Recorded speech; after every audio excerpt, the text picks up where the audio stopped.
देखो राम जी ने जो काम अधूरा छोड़ा वो भगवान कृष्ण ने पूरा कैसे किया समझना।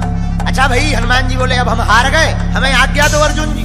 अर्जुन देने ही वाले थे आज्ञा, कृष्ण भगवान बोले रोको रोको रोको, अभी नहीं, जब काम आएगा तब इनको आज्ञा दे। इधर धीरे धीरे महाभारत के युद्ध का समय आ गया, तैयारी होने लगी, सेनाएं नहीं मान रही हैं। भगवान कृष्ण संधि प्रस्ताव लेकर के भी गए, लेकिन दुर्योधन नहीं माने। भगवान समझ गए अब युद्ध होगा, तो अर्जुन से कहा अर्जुन जी अब युद्ध के बिना काम नहीं चलना है, अब हनुमान जी को बुलाओ। वो जो वचन दिया था जो हम कहेंगे वो करेंगे, अब वचन निभवाओ। तो अर्जुन भगवान कृष्ण हनुमान जी के पास आए, कहा कि आपने जो शर्त हारी थी अब उसको पूरा करना है। हनुमान जी बोले आज्ञा करो। अर्जुन जी बोले सरकार बताओ क्या मांगना है।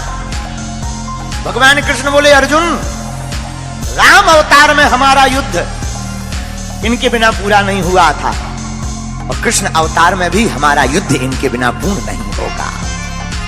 अर्जुन जी बोले इनकी क्या जरूरत है, क्या हम कम है? भगवान बोले कम तो हम भी नहीं थे। भगवान कृष्ण बोले कम तो हम भी नहीं थे, फिर भी हमें इनकी जरूरत पड़ी। अगर ये ना होते तो वो युद्ध पूर्ण नहीं होता।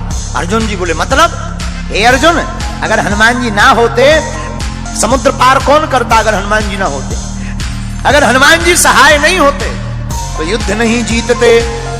और महाभारत में भी युद्ध है अर्जुन, बिना हनुमान जी के नहीं जीता जा पाएगा। हनुमान जी बोले अब आज्ञा है, ठीक है, लेकिन हनुमान जी हाथ जोड़ के विनोद में बोले सरकार हम तो राम जी के चरणों में रहते हैं। भगवान कृष्ण बोले इस बार हमारे सिर पे रह लेना। देखो यही भगवान की दयालुता है। राम अवतार में जो राम जी के चरणों में हनुमान जी थे, पर यही कृष्ण अवतार में उल्टा हो रहा। कृष्ण अवतार में हनुमान जी कृष्ण भगवान के ऊपर ध्वज के ऊपर विराजमान है। अच्छा बोले महाराज और तो सब ठीक है, एक बात और। बोले क्या? हमारी एक आदत है। क्या? बोले युद्ध के बीच बीच में सत्संग सुनने की आदत है। अर्जुन जी बोले जय हो। हनुमान जी बोले क्यों? बोले अगर सत्संग ही होना होता तो युद्ध होता, वहां तुम्हें कोई प्रवचन सुनाएगा कि लड़ेगा? हनुमान जी बोले देखो हमारे राम जी तो बहुत अच्छे थे, धर्म रथ का वर्णन करते थे युद्ध में भी। बोले हमको बीच बीच में सत्संग सुनने की आदत है। अर्जुन जी बोले अब आप ही निपटो, ये सत्संग मांग रहा है ये महाभारत में।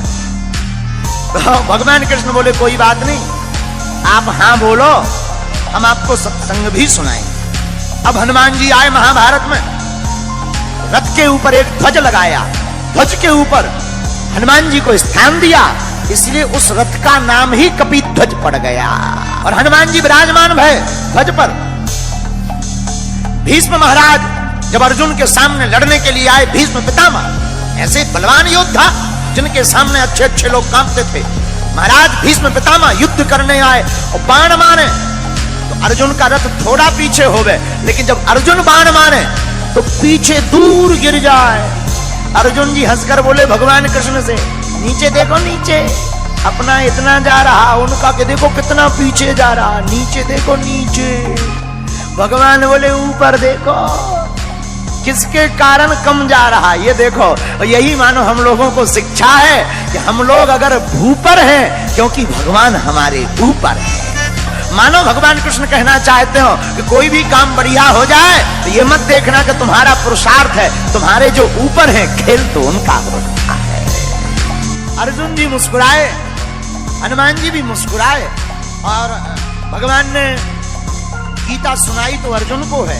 हमारा ऐसा मानना है तो अर्जुन के मोह का बहाना था, पर गीता तो हनुमान जी को सुनाना था। एक बात, अर्जुन जी ने अपने रथ की लगाम भगवान के हाथ में दे दी। ये ज्ञानवर्धक बात है। अपनी जिंदगी की लगाम जो भगवान के हाथ में सौंप देता है, वो कितना भी महाभारत जैसा युद्ध हो जीत करके ही बाहर निकलता है। जो भक्त अपनी मन की लगाम परमात्मा को, गुरु चरणों को दे देता है, वो जीत करके ही आता है। लेकिन जो लगाम खुद पकड़ लेता है वो हार जाता है। बोलो सीताराम।